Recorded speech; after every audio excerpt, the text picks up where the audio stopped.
If I found out a brand was going out of business, these are the products I would run out and go buy backups of immediately. Part 2. Funny enough, from my last video, I think I did find out that one of the brands is potentially going out of business, so I did buy some of those backups. So go check out part 1. But the brands we're going to talk about today, Givenchy, Natasha Denona, and Milani. Starting with Givenchy, we only have one. Admittedly, I haven't tried much from that brand, but the one product I tried is an absolute staple in my collection. I will repurchase this forever, and it is the Givenchy Prisme Libre.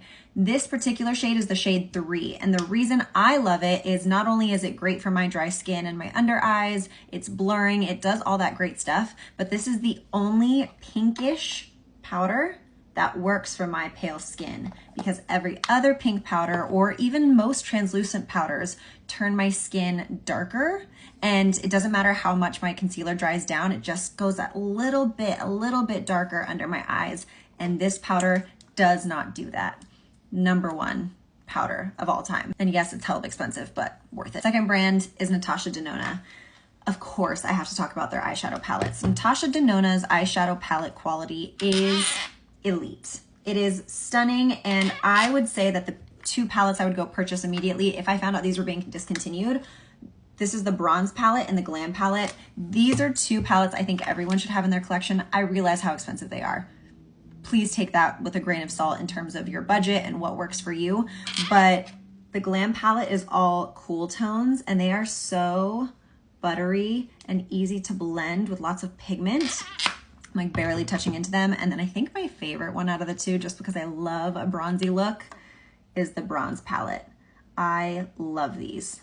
And something that I've noticed with palettes that I choose to spend a lot more money on, the tones of the shadows are better, and they just are so complementary to the eyes. So I love Natasha Denona shadows. If you are able to spend the money on a palette, I highly recommend trying to get one of these midi palettes. It's around $65 to $70 USD. Don't worry, I have drugstore brands I love too, but we're talking Natasha Denona. It's a pricey brand. The second product I would run out and go buy is a newer one to my collection, but this has quickly rose to the top. This is my top 3 concealers I've ever tried.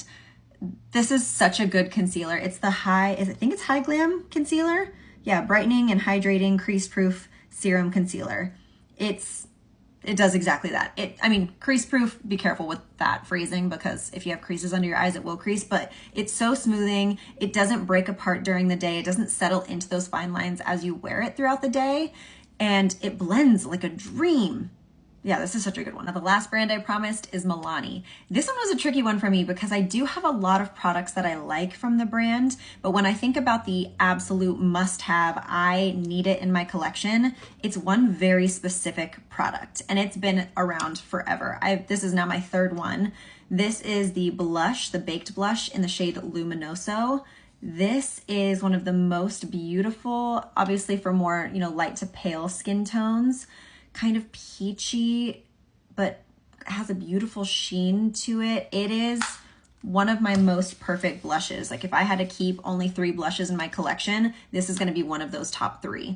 It is my baby. And I even wore it on my wedding day. I mixed this and Benefit Rockateur, and that was my wedding blush combo. Such an amazing blush. I have all of their baked blushes, but that is my #1.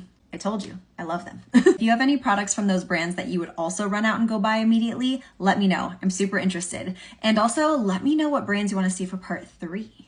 These videos are so fun. Bye.